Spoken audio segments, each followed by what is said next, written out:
నమస్కారం వార్తలకు స్వాగతం. ముందుగా ముఖ్యాంశాలు. ప్రతి ఒక్కరి ఆదాయం పెంచడమే పూర్ టు రిచ్ ఉద్దేశమని నారా చంద్రబాబు నాయుడు స్పష్టం.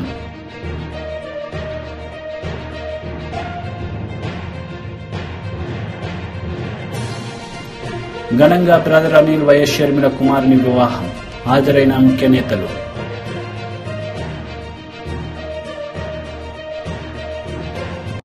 చంద్రబాబు తలకిందులుగా తపస్సు చేసిన 2024లో అధికారంలోకి చంద్రబాబు తలకిందులుగా తపస్సు చేసిన 2024లో అధికారంలోకి రాలేరని విజయవాడ ఎంపీ కేశినేని నాని జోస్యం చెప్పారు. విజయవాడలో జరిగిన ఎన్టీఆర్ వర్ధంతి కార్యక్రమంలో గురువారం ఆయన మాట్లాడుతూ కొడుకును ముఖ్యమంత్రిగా చేసేందుకే చంద్రబాబు కష్టపడుతున్నారని, పేదల పట్ల చిత్తశుద్ది లేదని అన్నారు. 2014 నుంచి 2019 వరకు ప్రజలు ఈ విషయాన్ని అర్థం చేసుకున్నారని నాని వ్యాఖ్యానించారు. చంద్రబాబు నాయుడు గారిని పట్టించుకునేది ఎవరండి? ఆయన తలకిందులుగా తపస్సు చేసిన అధికారంలో రావట్లేదు. ఆయన 2014లో గెలిచిన తర్వాత ఏదో అద్భుతాలు సృష్టిస్తాడని మేము అందరం కూడా భావించాం. కానీ 2014లో గెలిచిన తర్వాత కేవలం కొడుకు కోసం, కొడుకు అధికారంలో ఉండడం కోసం, కొడుకుని అధికారంలో ముఖ్యమంత్రి చేయడం కోసం ఆయన కష్టపడుతున్నారు తప్ప ఆయన నిజంగా కూడా ఈ రాష్ట్రం పట్ల చిత్తశుద్ధి లేదు ఆయనకి. అది 2014 నుంచి 19 వరకు ప్రజలంతా అర్థం చేసుకున్నారు. ఇప్పుడైనా కొడుకుని ముఖ్యమంత్రి చేయాలని తపన తప్ప ఆయనకి రెండో ఆలోచన లేదు. ప్రతి ఒక్కరి ఆదాయం పెంచడమే ప్యూర్ టు రిచ్ ఉద్దేశమని నారా చంద్రబాబు నాయుడు అన్నారు. ఈ సందర్భంగా నిర్వహించిన సభలో ఆయన ప్రసంగించారు. స్టెప్ ముందుకు పోతున్న పేరు కూడా నేను ఆలోచిస్తున్న P4 అని మన వాళ్ళు చెప్తున్నారు. ప్రభుత్వం, ప్రైవేట్, ప్రజలు భాగస్వామ్యం. ఇది నలుగురు కలిసి చేసేది. ప్రభుత్వం ఇచ్చే డబ్బులు ఇస్తుంది. ప్రభుత్వం ఒక రెగ్యులేటర్గా పనిచేస్తుంది, ఫెసిలిటేటర్గా పనిచేస్తుంది. అదే మాదిరిగా ప్రైవేట్ వ్యక్తులు కూడా ఇప్పుడు కొంతమందికి ఇక్కడే ఒక కృష్ణారెడ్డి గారు మెగా ఉన్నారు. మీ పక్క మండలమే, ఈ మండలమే పామరే అనుకుంటా, గుడివాడ మండలం, గుడ్లవలేరు, జోగుపల్లిలో ఆయన బాగా వ్యాపారం చేశాడు. డబ్బులు ఉన్నాయి. ఒక 30-40 కోట్ల రూపాయలు, లేకుంటే ఇంకా ఎక్కువ పెడుతుంటాడు. 50 కోట్ల రూపాయలు సంవత్సరానికి CSR కింద పెడతాడు. ఆ 50 కోట్లు తీసుకొని ఒక 50,000 కుటుంబాలను అడాప్ట్ చేసుకుని ఒక CEO అని పెట్టి 50,000 కుటుంబాలని ఒక 5 ఏళ్లలో పైకి తేగలిగితే, ఒక కంపెనీ ఎట్లా పైకి తీసుకొస్తారు ఆ విధంగా చేయగలిగితే ఎంత మార్పు వస్తుందో మీరే ఆలోచించండి. ఈ ప్రాంతంలో పుట్టిన వ్యక్తి ఈ ప్రాంతానికి అది చేయగలిగితే దానికంటే జీవితంలో ఇంకొక సాటిస్ఫాక్షన్ ఉండదు. అది చేపించేదానికి ఈ కార్యక్రమాన్ని చేపడుతున్నానని చెప్పి కూడా నేను మీకు తెలియజేస్తున్నా. ఈ విధంగా చాలా మంది వాళ్ళ శక్తి సామర్థ్యం బట్టి అడాప్షన్ ఇవన్నీ చేసుకోవాల్సిన అవసరం ఉంది. మీకు మనుషులే కాకుండా మీకు ఆస్తి, భూమి ఉంటే భూమి, వ్యాపారం ఉంటే వ్యాపారం, అదే మాదిరిగా మీకుండే చేతి వృత్తులు, కుల వృత్తులు ఏ పనులు చేస్తున్నారో ఆ పనిలోనే కెపాసిటీ బిల్డింగ్. ఇప్పుడు మన వాళ్ళు ఒక బండి తీసుకొచ్చి పెట్టారు. తోపుడు బండి ఉండేది. తోపుడు బండిలో చాలా ఇబ్బందులు. అది తొయ్యాలి. ఇది బ్రహ్మాండంగా ఇదైపోతుంది. స్కూటర్ మారిగా ఉంటుంది. ఎక్కడ కావాలి ఇక్కడ వెళ్ళొచ్చు. ఎక్కడ కావాలి బండి ఉంటుంది. క్లీన్గా ఉంటుంది. వస్తువులు కూడా హైజీనిక్గా పెట్టచ్చు. 5 స్టార్ హోటల్లో తినుబండారాలు ఏ విధంగా ఉంటారో ఆ విధంగా ఈ బండిలో పెట్టుకొని తిరిగే పరిస్థితి వస్తుంది. అది ఒక చిన్న మోడిఫికేషన్ మాత్రం. అక్కడ మీరు 50 రూపాయలు, 100 రూపాయలు రోజు సంపాదిస్తే దీంట్లో 300-400 రూపాయలు ఈజీగా సంపాదించే పరిస్థితి వస్తుంది. ఇట ప్రతి ఒక్క వ్యాపారంలో కానీ, వృత్తిలో కానీ ఇలాంటివన్నీ తీసుకురావాలని ఒక విధంగా ఆలోచిస్తే మీకుండే ఇప్పుడు ఇక్కడుండే స్పాన్సర్ చేసేవాళ్ళు, మెంటరింగ్ చేసేవాళ్ళు గుర్తుపెట్టుకోవాల్సింది ఇది ప్రూఫ్ ఆఫ్ కాన్సెప్ట్. ఇది ప్రారంభం మాత్రం. దీనికి ఇంకా కొంచెం టైం పడుతుంది. అందరి ఆలోచనలు తీసుకొని ప్రపంచంలో ఒకప్పుడు మీరు ఆలోచిస్తే ఎప్పుడు కూడా రోడ్లు అధ్వానంగా ఉండేటివి ఇండియాలో. నేను మలేషియాకు పోయాను. చిన్న దేశం మలేషియా, 2 కోట్ల జనాభా. ఆ దేశానికి పోతే ఒక రోడ్డు ఈస్ట్ వెస్ట్ కారిడార్ చూశాను. 8 లేన్ రోడ్డు BOT కింద వేశారు. అది చూసిన తర్వాత నాకు అనిపించింది అప్పట్లోనే 110 కోట్ల జనాభా మన దేశానికి ఒక్క రోడ్డు సరిగా లేదు. ఆ రోజు ప్రధానమంత్రి వాజ్పేయి గారి దగ్గరికి వచ్చి మనం కూడా ఇలాంటి రోడ్లు వేయాలంటే డబ్బులు ఎక్కువ ఉన్నాయంటే, కాదు ఆలోచన ఉంటే డబ్బులు వస్తాయి, రోడ్డు అవుతుంది, మనం వేద్దామని వేస్తే ఫస్ట్ బిట్ వేసింది నెల్లూరు నుంచి చెన్నై వరకు వేసాం. అది వేసిన తర్వాత ప్రూఫ్ ఆఫ్ కాన్సెప్ట్ బాగుందంటే అక్కడి నుంచి దేశమంతా గోల్డెన్ క్వాడ్రిలేటరల్ రోడ్ వచ్చింది. ఇప్పుడు ఊరికి నేషనల్ హైవేస్ వచ్చాయి. 2 lane, 4 lane, 6 lane, 10 lane express వేస్ మీరు వేరియస్ వచ్చాయి. ఆ ఆర్గనైజేషన్ కి ఇప్పుడు 1,00,000 కోట్ల రూపాయలు డబ్బులు ఉన్నాయి. అంటే డబ్బులు సంపాదించడం పెద్ద కష్టం కాదు. అందుకనే మీరు చూస్తే హైదరాబాద్ లో 1 రూపాయి ఖర్చు పెట్టకుండా ఇంటర్నేషనల్ ఎయిర్పోర్ట్ కట్టాం. దానికి 1 రూపాయి ఖర్చు లేదు. ఒక పాలసీ ఇచ్చాం, green field airport private public partnership. వాళ్ళు డబ్బులు తెచ్చారు, ఎయిర్పోర్ట్ కట్టారు, గవర్నమెంట్ రెగ్యులేట్ చేసింది. ఇప్పుడు హైదరాబాద్కి బ్రహ్మాండంగా సంపద వస్తా ఉందంటే ఆ ఎయిర్పోర్టే కారణం. అలాంటి జరిగే పరిస్థితికి వచ్చింది. ఇదంతా కూడా రివర్స్ డబ్బుల్లో మార్కెటింగ్ చేసి యాడ్స్ ఇవన్నీ పెట్టి తిప్పుతా ఉంటే దానివల్ల యాడ్ మనీ అవన్నీ వస్తాయి. అనేక మార్గాలు, 20 సంవత్సరాలు సోలార్ కూడా పెట్టుకోవచ్చు. సోలార్ పెట్టుకుని కరెంట్ కూడా అవసరం లేదు, జలసగా తిరిగే పరిస్థితి వస్తుంది. ఇలాంటి చాలా ఆలోచనలు ఉన్నాయి, అవన్నీ నేను మాట్లాడతాను మళ్ళీ. ఇప్పుడు ఇక్కడ నేను మిమ్మల్ని కోరేది ఏంటంటే, ఈ రోజు మనందరం కూడా ఇక్కడుండే వాళ్ళందరూ మీరు ఆలోచించాల్సింది, ప్రతి ఒక్క కుటుంబానికి ఒక విజన్ తయారు చేసుకోవాలి. మీరు వాళ్ళ ఆస్తులు ఏమున్నాయి, మనుషులు ఎంతమంది, ఏ వయసులో ఉన్నారు, వాళ్ళు ఏం పని చేస్తున్నారు, ఆ పని కానీ ఇంకొక పని కానీ చేస్తే వాళ్ళ ఆదాయం ఎట్ట పెరుగుతుంది, దానికి కావలసిన మెళకువలు ఏం కావాలి, స్కిల్స్ ఏం కావాలి, వాళ్ళకి ఎట్లా నేర్పించాలి, అవి మీరు నేర్పిస్తే ఆటోమేటిక్గా వాళ్ళ ఆదాయం పెరిగే పరిస్థితి వస్తుంది. ఆ ఊర్లో పిల్లలు ఉన్నారు, ఇంటర్మీడియట్ చదువుతున్నారు.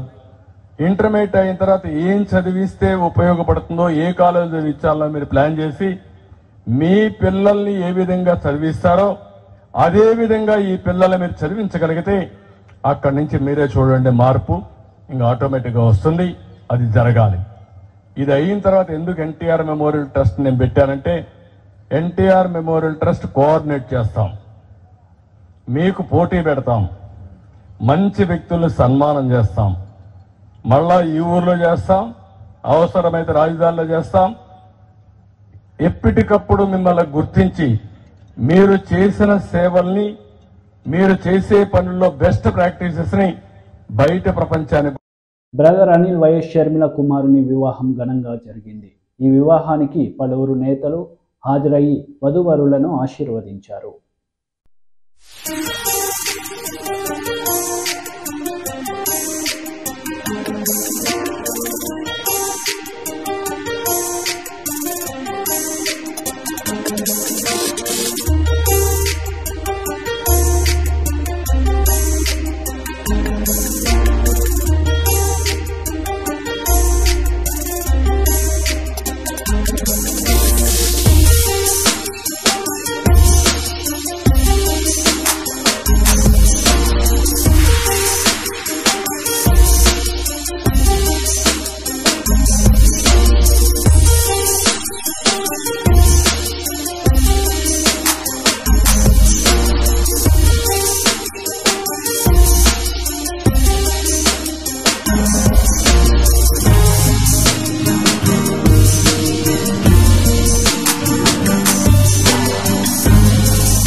జూలపూడి ప్రభాకర్ రావు ప్రెస్ మీట్ నిర్వహించారు. ఈ సందర్భంగా పలు అంశాలపై ఆయన మాట్లాడారు. కుటుంబ సమేతంగా ఉంటారో రేపు జూపూడి ప్రభాకర్ రావుగా, ఒక దళితుడిగా, ఒక పేదవాడిగా నా రిక్వెస్ట్ ఏంటంటే మీ నచ్చిన పండుగలను మీరు ఎలా చేసుకుంటారో రేపు అంబేద్కర్ ఉత్సవ విగ్రహానికి వచ్చేటప్పుడు ఆ ఉత్సవానికి వచ్చేటప్పుడు మీరు కూడా రాష్ట్రం అంతా కొత్త బట్టలతోటి, జగన్మోహన్ రెడ్డి గారి ఆలోచన అంబేద్కర్ ఆలోచన మాత్రమే.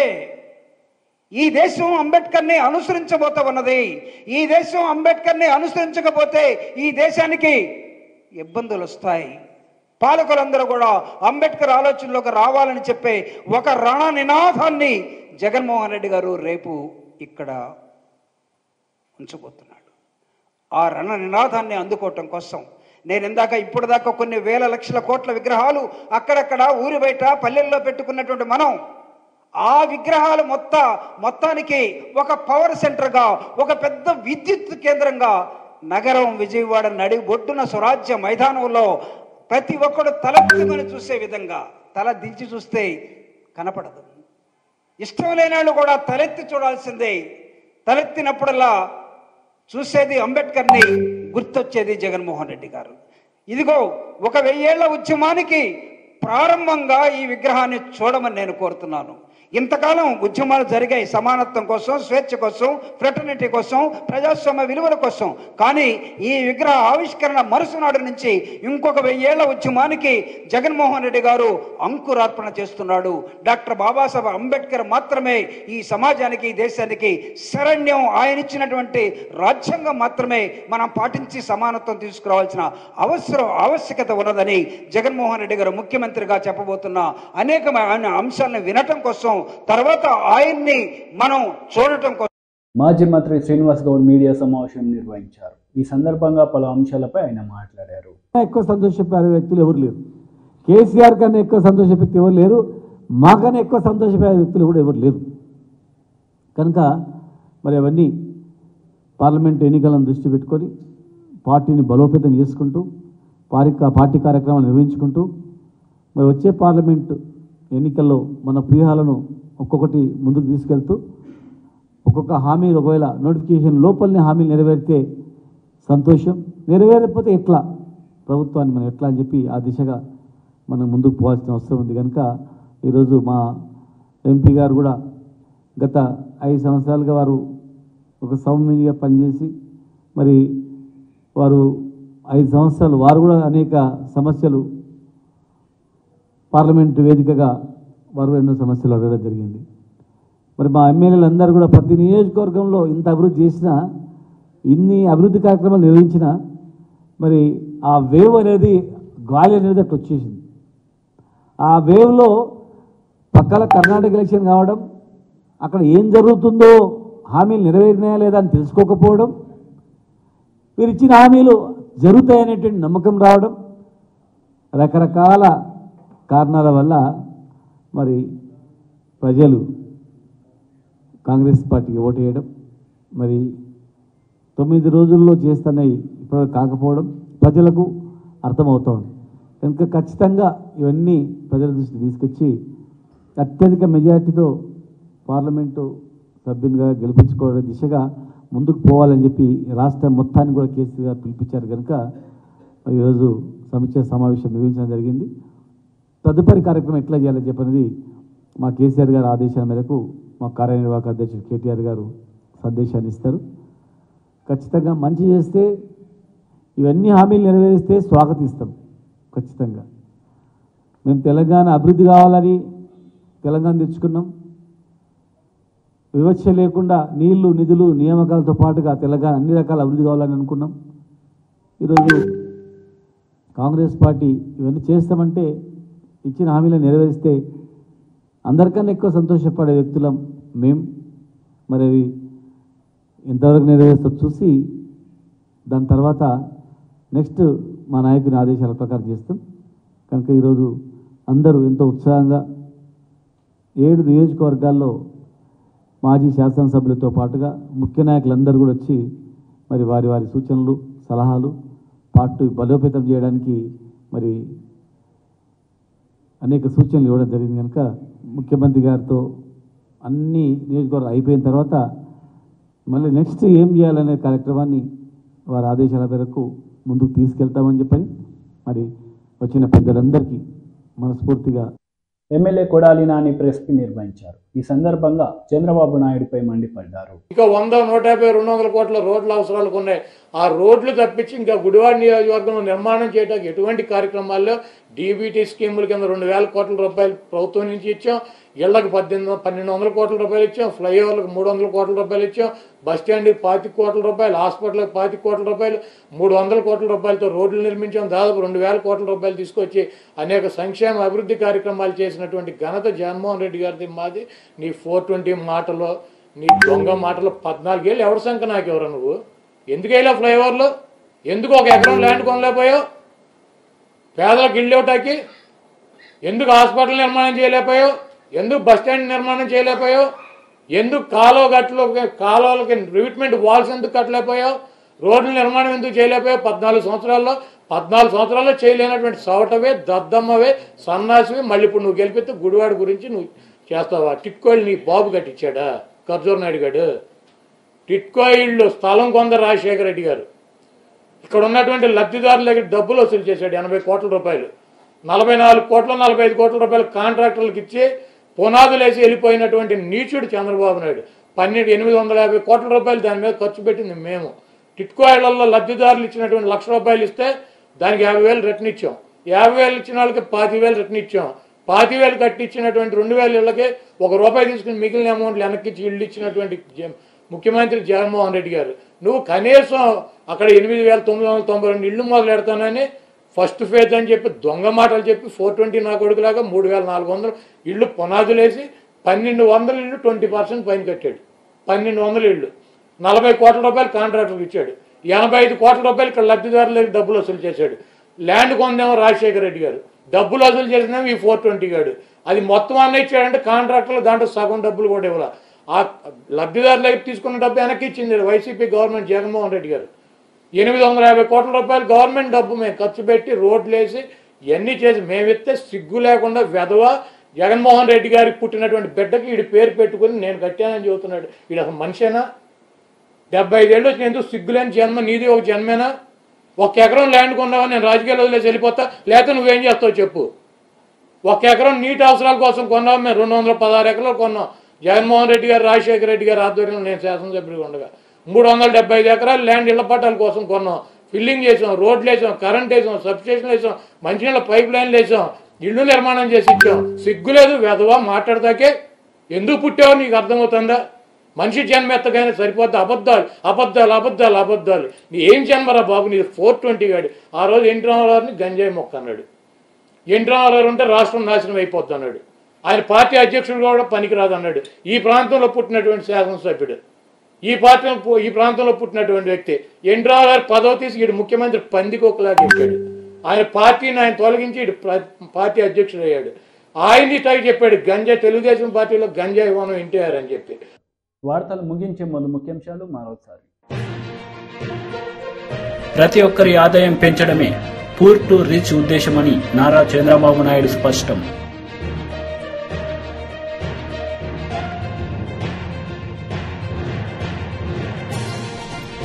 ఘనంగా బ్రదర్ అనిల్ వైఎస్ షర్మిల కుమారుని వివాహం. హాజరైన ముఖ్య నేతలు.